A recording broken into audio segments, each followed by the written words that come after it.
दोस्तों नमस्कार। Excel tutorials इन हिंदी में आपका स्वागत है। ये इस सीरीज़ का तीसरा वीडियो है। इस वीडियो में हम देखेंगे एमएस एक्सेल में जो इम्पोर्टेंट वर्ड्स होते हैं, जिसको टर्मिनोलॉजी भी कहा जाता है। हर फील्ड में कुछ स्पेशल वर्ड्स होते हैं, कुछ स्पेशल टर्मिनोलॉजी होती है और उस वर्ड्स का एक स्पेशल मीनिंग होता है, एक ख़ास उसका मीनिंग होता है। किसी भी फील्ड में ले लीजिए आप, चाहे आप साइंस में ले लीजिए, मेडिकल में ले लीजिए, लॉ में ले लीजिए, पॉलिटिक्स में ले लीजिए, अदर कोई भी फील्ड्स होता है तो उस पर्टिकुलर फील्ड में कुछ टर्मिनोलॉजीज होते हैं, इम्पॉर्टेंट वर्ड्स होते हैं।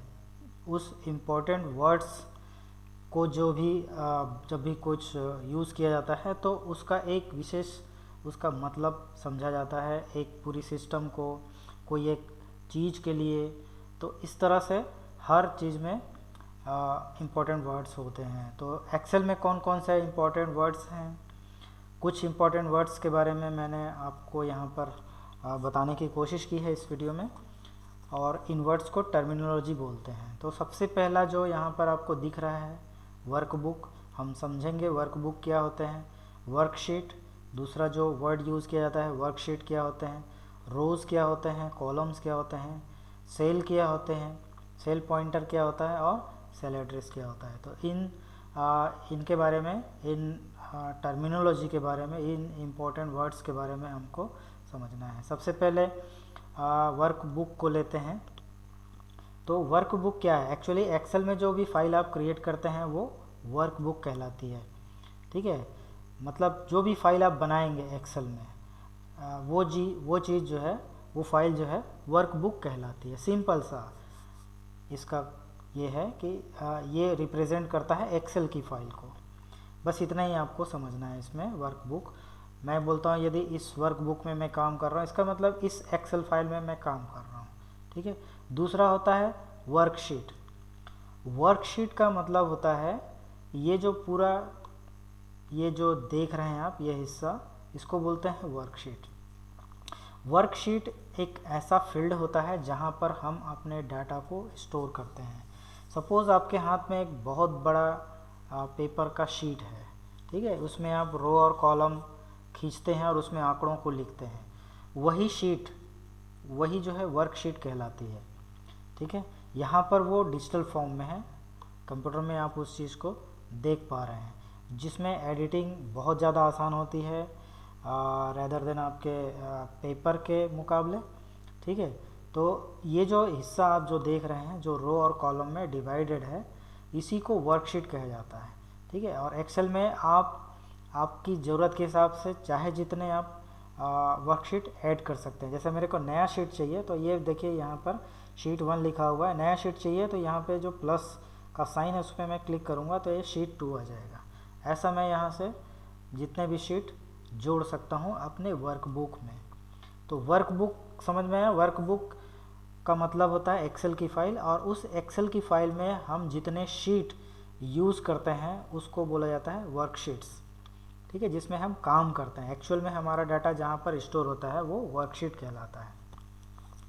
ठीक है, वर्कशीट में आप देख रहे हैं कि पूरा वर्कशीट रो और कॉलम में डिवाइड होता है। ठीक है, ये आपको, ये जो है ये कॉलम है, ये दूसरा कॉलम है, ये तीसरा कॉलम है।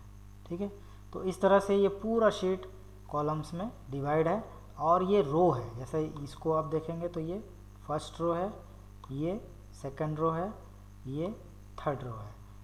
ठीक है, तो कॉलम को, यहाँ पर कॉलम की जो हेडिंग्स होती है उसको हम बोलते हैं, उसको ए से लेकर के यानी अल्फ़ाबेट में ABCD Z ऐसा करके उसको लेबल दिया जाता है। और ये देखिए लास्ट कॉलम पे आप जब पहुँचेंगे तो लास्ट वाला जो कॉलम होता है वो है XFD। यदि आप काउंट करने जाएंगे तो वो लगभग 16,000 के आसपास होता है, 16,000 से कुछ ज़्यादा होता है, 16 to 70,000 के बीच में कुछ आंकड़े, कुछ कॉलम्स होते हैं यहाँ पे।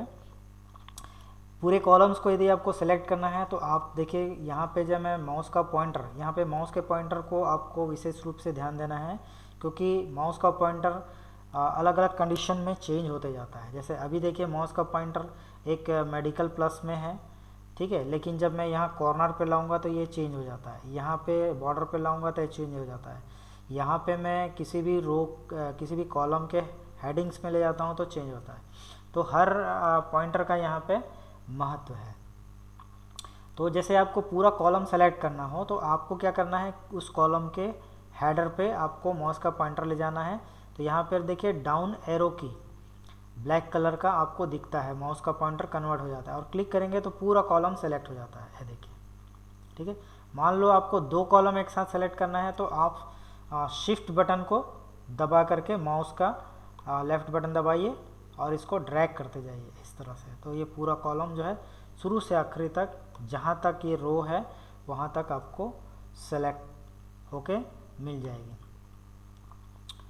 और इसमें कितने रोज होते हैं, तो लास्ट रो पे जाने के लिए आप क्या करेंगे, कंट्रोल और डाउन एरो की, अपने कीबोर्ड से कंट्रोल की को दबा रखेंगे और डाउन एरो की जो होता है उसको दबाएंगे तो सबसे लास्ट वाले रो पर आप पहुंच जाते हैं। ये देखिए टोटल रो इसमें कितना होता है, यहाँ पे देख लीजिए 1048576, तो इतने इसमें रो होते हैं। वापस ऊपर जाने के लिए शॉर्टकट की होता है कंट्रोल प्लस अप एरो की, ठीक है। लास्ट कॉलम में जाना है तो कंट्रोल राइट एरो की, ये देखिए लास्ट कॉलम में पहुंच गए। कीबोर्ड से आपको दबाना है, कंट्रोल की दबा के रखना है और जो एरो की होता है आपके कीबोर्ड में उसको दबाना है, ठीक है। तो फर्स्ट कॉलम में आना है आपको तो कंट्रोल के साथ लेफ्ट एरो की दबाना है। तो इस तरह से आप कर्सर को मूव कर सकते हैं, ठीक है, पॉइंटर को मूव कर सकते हैं। तो ये कॉलम हो गया, हमने कॉलम भी समझ लिया, हमने रो भी समझ लिया।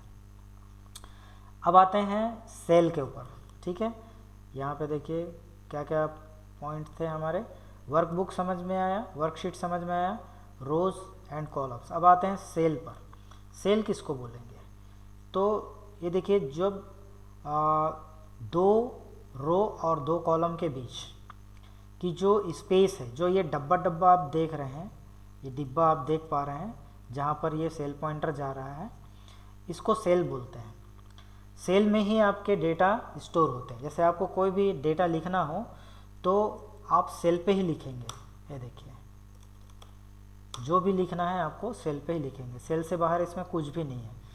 तो डेटा को स्टोर करने के लिए जो पॉइंट यहाँ पर हैं वर्कशीट में, जो आप घर बोल सकते हैं साधारण भाषा में, ये जो है पूरा एक एक घर है जिसमें हम डेटा को स्टोर करेंगे।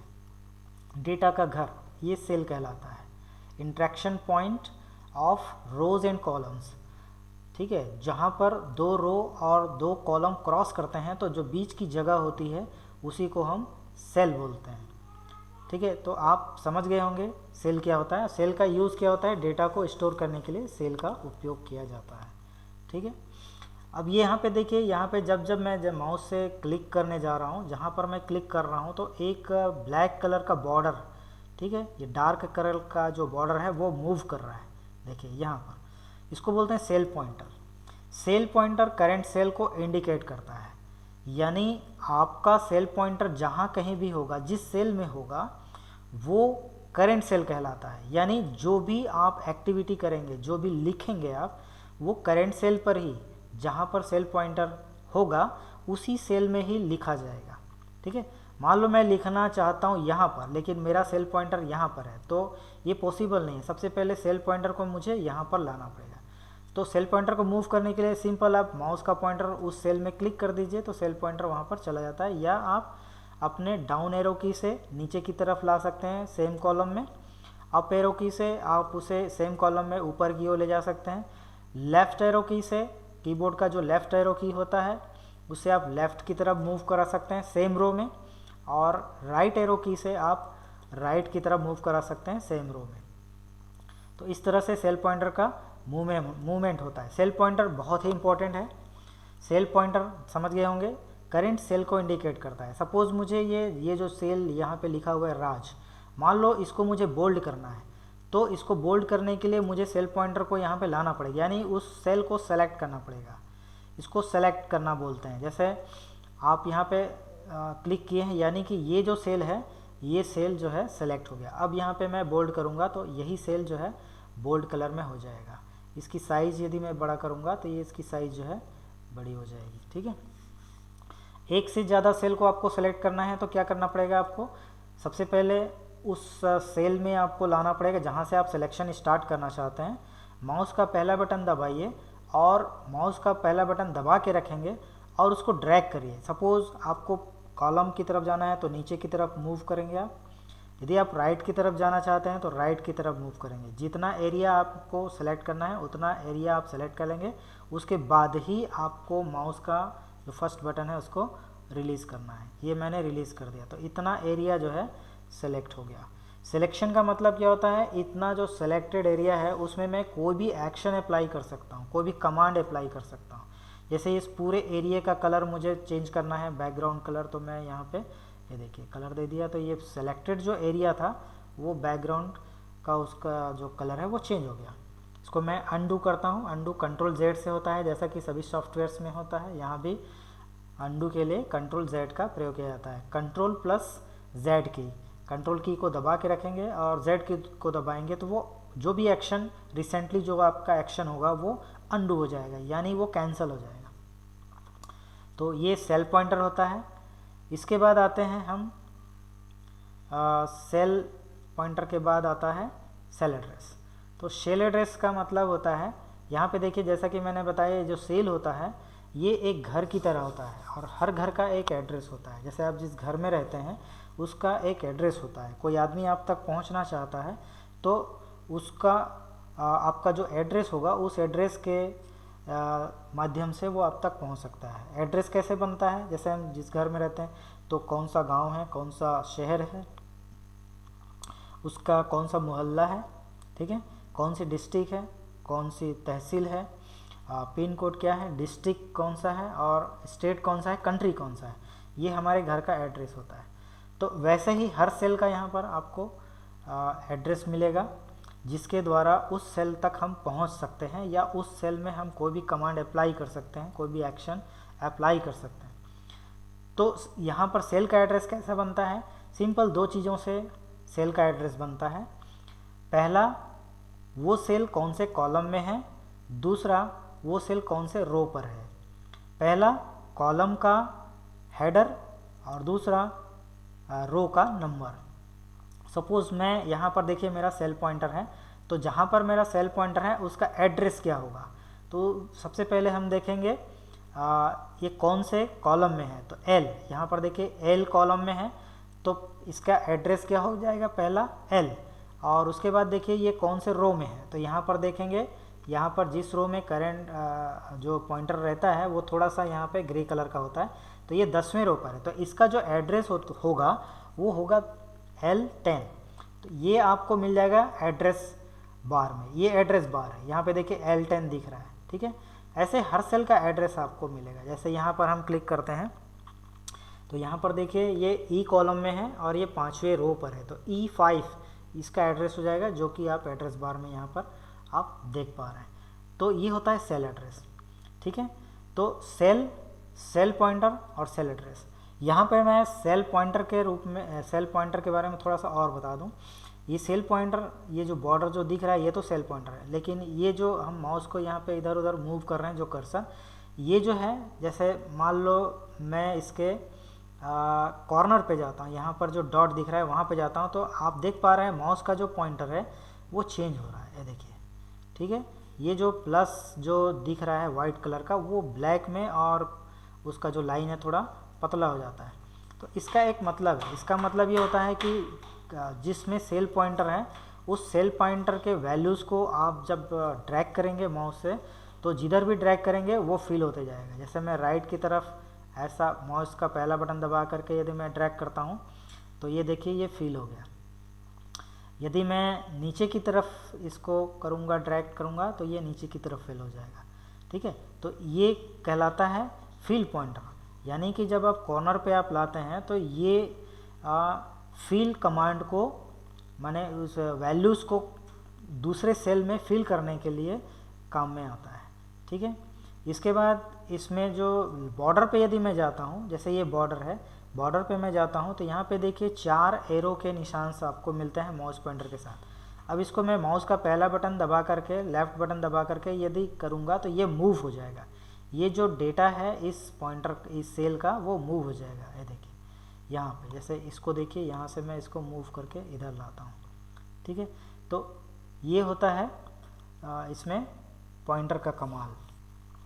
इसमें आप सीरीज़ भी बना सकते हैं। जो सपोज़ मैंने 1 लिखा, यहाँ पे 2 लिखा, अब यहाँ पे मैंने इन दोनों को सेलेक्ट किया। सेलेक्ट करने के बाद मैं जब इसको यहाँ पे फिल वाले पॉइंटर में आऊँगा और इसको ड्रैग करूँगा ऐसा, तो ये फिल हो जाता है, ठीक है।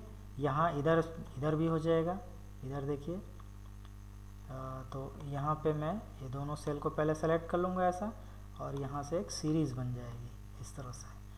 और यदि मैं इसको करूँ, सपोज़ मैं यहाँ पे 4 लिख देता हूँ और ये हो जाएगा, यहाँ से ऐसा ड्रैग करेंगे, ये 2 का टेबल बन गया। और ये दोनों को यदि मैं सेलेक्ट कर लेता हूँ ऐसा, तो ये पूरा जितने का हम टेबल बनाना चाहते हैं इस तरह से, तो ऐसा सीरीज़ बनाया जा सकता है इसमें। तो इस तरह से आप माउस का जो पॉइंटर है उसके अलग अलग जो सिंबल्स आते हैं उसके हिसाब से उसका एक्शन होता है, ठीक है। तो इस वीडियो में हमने देखा वर्कबुक क्या है। मैं एक बार रिपीट कर दूं तो वर्कबुक क्या होता है, जो भी फाइल आप एक्सेल में बनाते हैं वो फाइल ही वर्कबुक कहलाती है। एक वर्कबुक में कई सारे वर्कशीट्स होते हैं। तो वर्कशीट क्या होता है, जो वर्किंग एरिया होता है हमारा, वो वर्कशीट होता है। जैसे कि यहाँ पे आपने देखा, ये पूरा जो है वर्कशीट, यहाँ पे 3 वर्कशीट हैं, शीट 1, शीट 2 और शीट 3। इसका नाम भी आप चेंज कर सकते हैं, आगे के वीडियोस में हम देखेंगे। इसके बाद हमने देखा रोज़ क्या होते हैं। तो ये रोज़ है, रोज़ को हमेशा डिजिट में इंडिकेट किया जाता है। ये फर्स्ट रो है, पहला नंबर, तो यहाँ पे देख पा रहे हैं एक। पूरे रो को सेलेक्ट करने के लिए आप इस रो का जो हेडर है उस पर क्लिक करेंगे, पूरा रो सेलेक्ट हो जाता है इस तरह से।